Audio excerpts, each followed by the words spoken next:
这是上海一家法式西餐厅，总监任全维来自台湾，他曾在法国接受过专业西餐教育。他雪茄烟呢需要有烟灰。对。任全维从小在台湾眷村长大，听街坊邻居谈论家乡美食，一直渴望到大陆体验各种美食。这一次他要去的是慕名已久的淮扬菜的发源地扬州。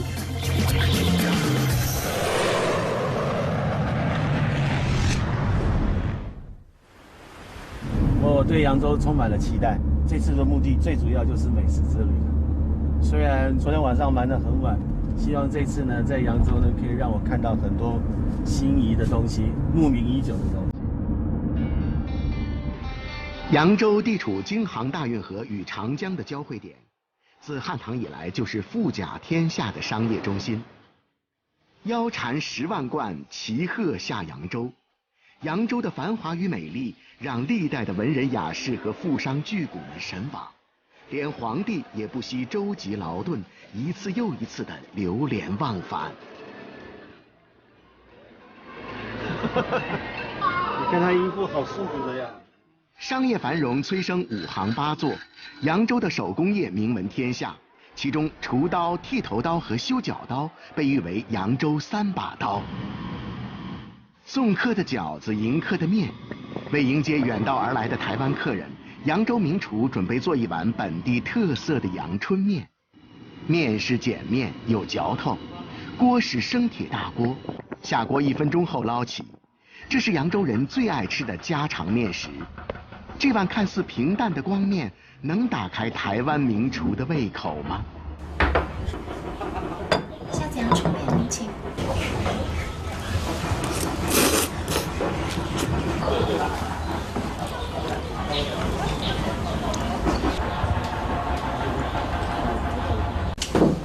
哎，任老师你好，欢迎来扬州。你好，面的味道怎么样？我是这一次你的扬州美食之行的美食向导。谢谢你，陈师傅。今天的这一碗面，让我吃起来呢觉得很有家乡的味道。我们这个扬州的迎宾馆的这个阳春面，是它最大的奥妙就在于这个汤。这个汤呢，它是不用味精，它是用当地的河虾，河虾子天然的晾干以后，用鸡汤给它煲出来的，文火炖，差不多要1个半小时到2个小时。民以食为天，菜以汤为先。对，我把它背起来。一碗暗藏玄机的阳春面，启动了任全维的扬州美食之旅。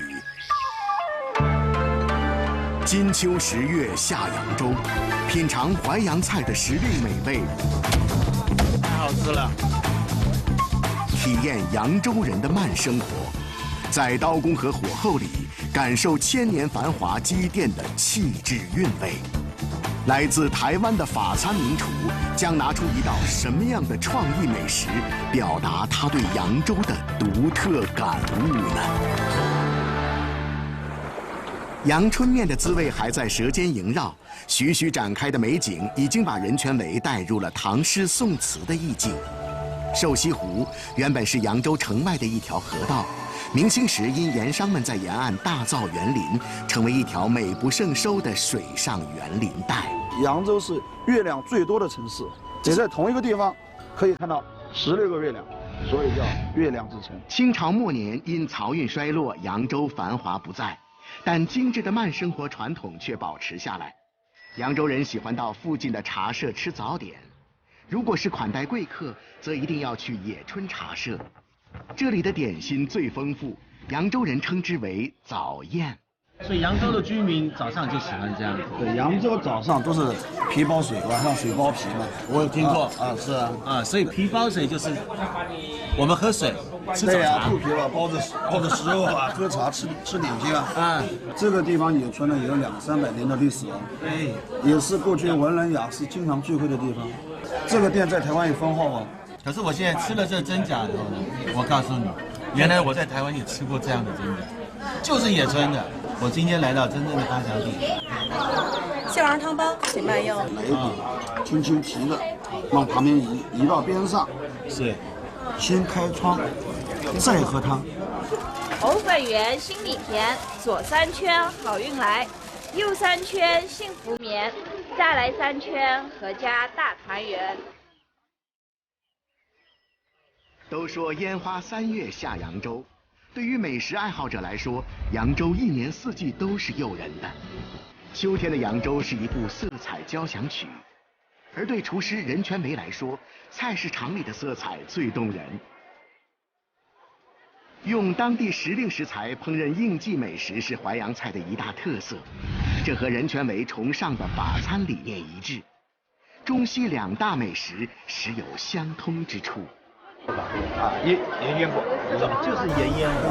你看它这个切的比厨师还快点。大姐，你拿这个又是什么？芋头，芋头刚刚去皮的啊，去了皮的芋头，哎。烧肉，北方也很多。烧肉现在好吃。烧肉啊。烧肉。你喜欢烧肉吃？我欢喜啊，鳝鱼、芋头子，烧呱呱叫。哦。啊，这个皮打开就可以吃了。任师傅，你知道这是什么东西吗？不知道。你猜这是什么东西？我觉得食物很奇怪啊，叫鸡头米，像不像鸡头？真像。炸手啊。我刚刚看到的那个，我就看到这个姿势好奇怪。我们小时候呢，就吃里面一个豆，对。现在呢，这个红红的果仁是清火降血压，也可以吃的也可以吃当水果吃啊。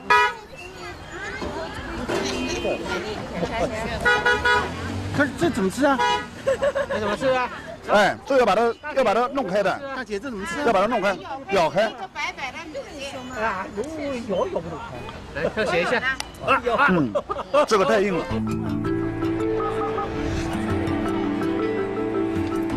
扬州地处北纬30度附近，气候温和湿润，四季食材不断。即便是寻常百姓家，一日3餐也要应时而变。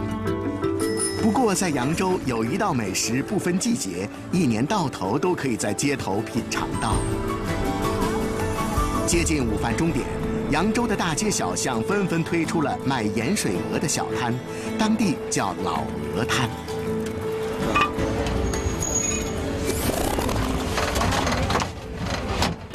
每家老鹅摊都有固定的地点，也都有自己忠实的顾客。扬州人好食盐水鹅，一天不吃就想得慌。在扬州，盐水鹅几乎与瘦西湖齐名。消费带到北京，马带到孟买，结果买的在国外去都带到国外去了，对吧？一只鹅几份卤，即使是街头小食，制作上也绝不马虎。也很麻烦哈，这个东西要用心去做，要用心去做，肯定的，对吧？你们用心就不会让人家忘不了啊。对。哦，牛肉，喝酒啊！这个怎么样？1/4，太好吃了。不好意思啊，我先吃啊，吃一吃。作为一名经常以鹅入菜的法餐厨师，任全梅对鹅自然有特殊的兴趣。为了探究扬州老鹅的美味秘密，他来到了城外的养鹅场。我们这边的育种中心的话，主要是那个自种、保种、育种。扬州水网密布，大片的湖泊和水塘为养殖家禽提供了天然的基地。扬州人认为鹅食草是健康食品。制作老鹅都是在深夜，只有这样才能保证味道新鲜。现杀现做，然后下入柴锅炖煮，锅里有老汤老卤。这老汤有15年了，说这个锅开了啊，鹅下锅的这个是大火，马上翻过山就要小火慢慢焖炖，这个鹅焖出来炖出来才香。每家盐水鹅的老卤都有自己独特的配方。制作盐水鹅最繁琐耗时的环节是手工拔毛。盐水鹅是扬州街头美食的绝对主角，也是扬州人酒席上不可缺少的一个配角。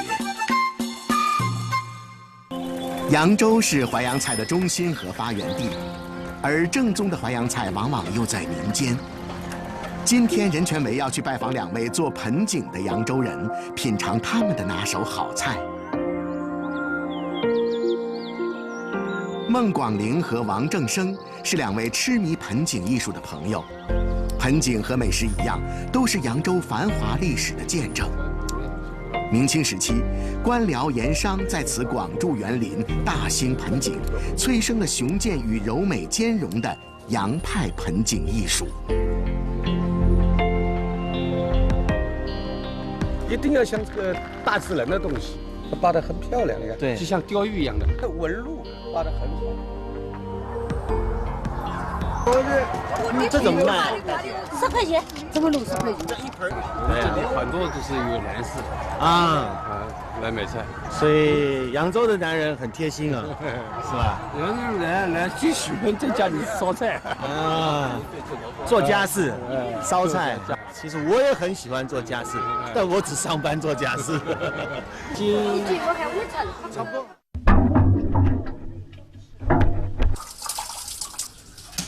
这是王正生的家，女主人正在为2位男主厨摘菜。水芹菜、安豆苗是本地的应季蔬菜，一条大黑鱼是今天的主菜。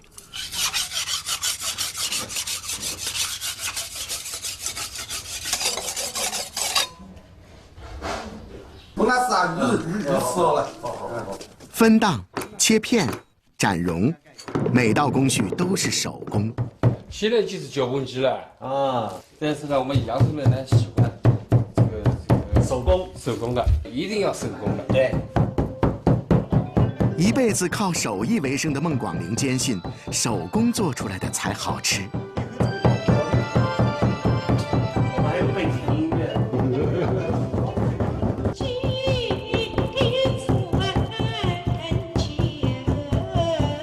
孟老师在家里这样子做一个鱼圆，就要耗费很多的时间。好的，要利用休息时间，上班时间。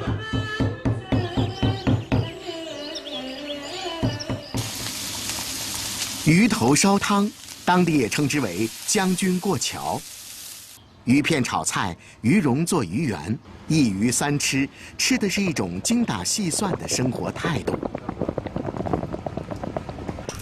而鱼圆的制作考验的是耐心和悟性。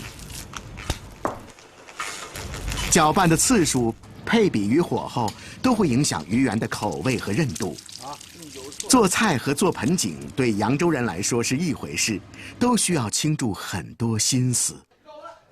鱼来喽！今天呢，很感谢你啊，王大爷、王大娘，那也很谢谢孟老师。这样做起来呢，一个家庭就和睦，是解决家里的烧饭了，是夫人也够高兴，是同时呢，自己做饭呢，也给小孩呢做了一个榜样，要自己动手，自己吃饭。这鱼片很嫩啊，这鱼片真的很嫩啊。鱼圆不知道怎么样，这是用炸的，川烫的，川烫的，真的就像您讲的，噔噔噔是那个弹起来，就像那个乒乓球一样的。哎，对，是不是？这个就是一个合格的鱼圆。家庭做这样很棒。再来吃一个。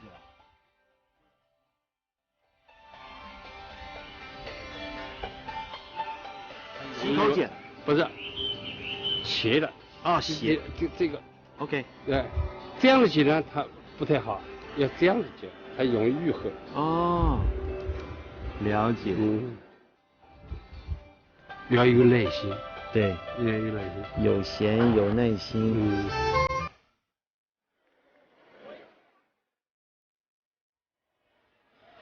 这令人惊叹的一道道盘中美景，不是出自什么工艺大师，而是扬州厨师的烹饪作品。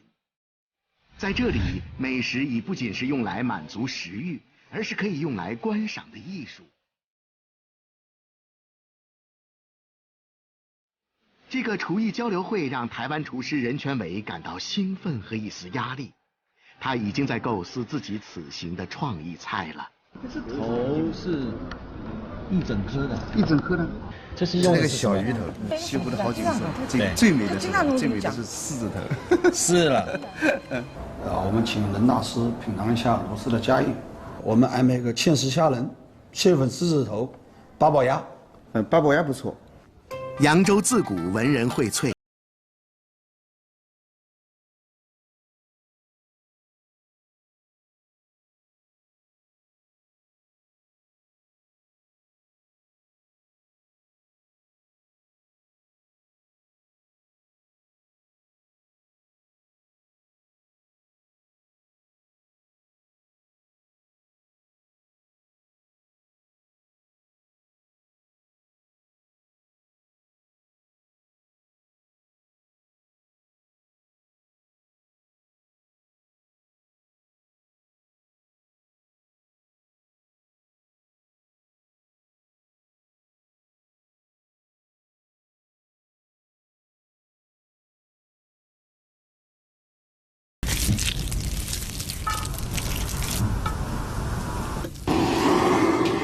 将芡实、香菇、冬笋、火腿、莲子等准备好的八宝上火炒制，再配上糯米，将备好的八宝馅料塞入鸭子腹中，再用麻绳在鸭嘴下端和腰部扎紧，塑成葫芦形状，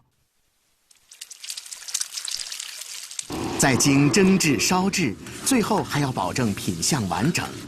这是一道考验刀工与火功的传统菜品。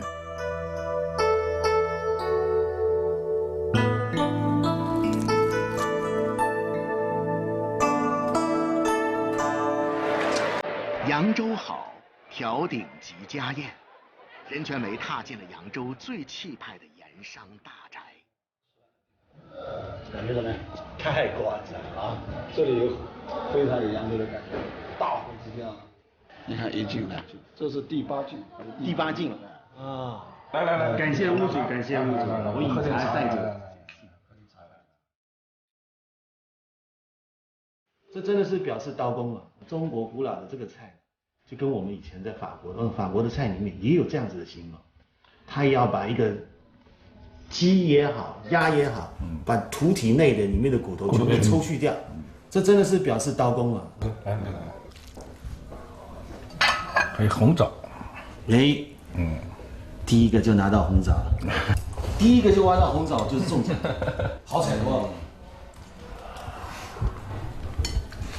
非常的软烂，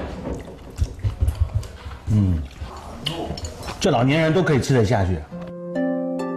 除了软糯的八宝鸭，桌上还有芡实和药芹等清新爽口的时令蔬菜。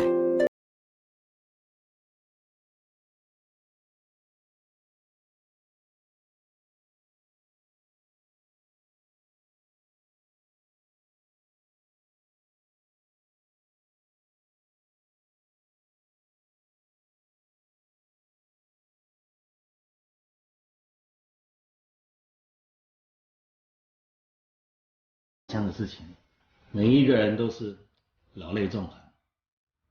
家乡的味道是永远留在一个人的记忆里面的，永远忘不了，比语言的记忆。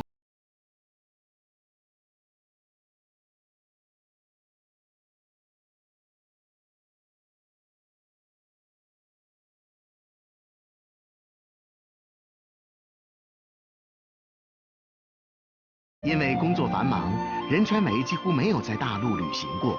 这次扬州之行就像一次美食的寻根之旅，在他的舌尖留下了绵绵不绝的回味，也在他的心灵留下了徘徊不去的回忆。品尝过扬州的丰盛早宴、老扬州的精致家常菜、最大众的街头美味和最讲究的盐商家宴，任全梅将怎样回馈深谙美食之道的扬州人呢？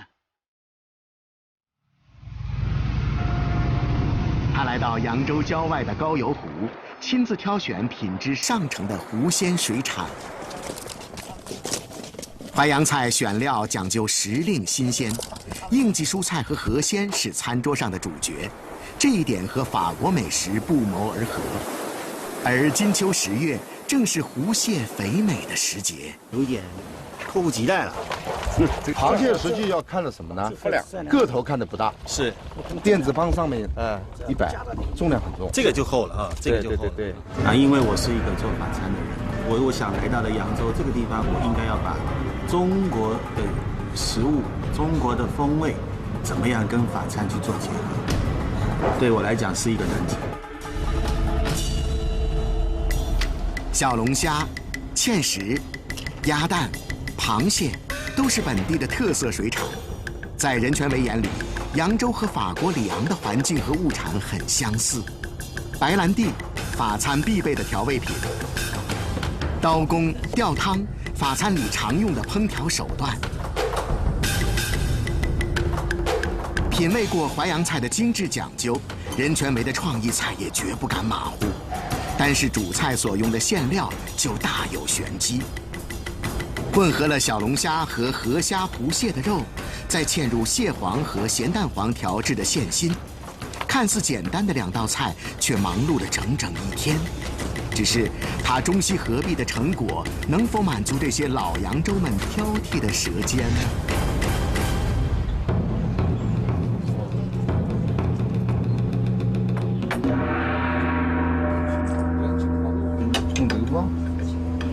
蛋豆啊，皮蛋豆。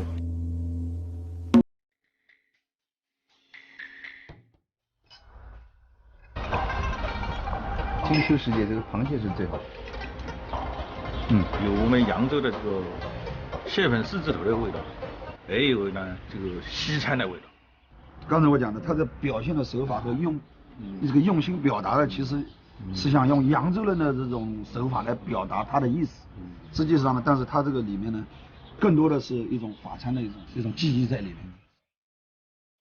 我想呢，各位呢，能不能帮我运用扬州的这个思维文化，来帮我这2个菜呢起个名字？养生八宝豆腐，秋韵水香。色彩呢，这西红柿也代表了秋天的颜色，也表现出来了。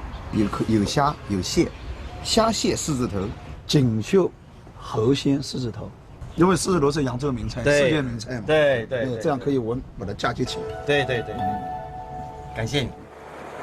夜色阑珊，扬州人一天的慢生活进入了尾声。只有享受过美食和沐浴，才算真正到过扬州。早上皮包水，晚上水包皮，扬州人真是会过生活。